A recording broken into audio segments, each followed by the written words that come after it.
Қазақ тілінде, ғажап тілінде, атың озған азат күніңде. Ана тілін білмегеніңде, өз-өзіңді мазақ қылуде. Қазақты бірге, қазақтығың қазақ тіліңде, ғажап дініңде.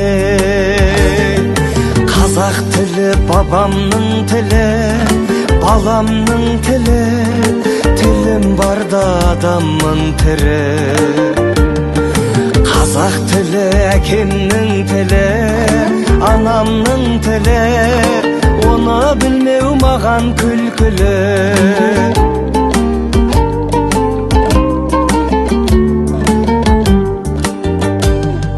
Мейлі қазақ бақ шауып тұрсын, бап шауып тұрсын, ханшайымдар хат салып тұрсын.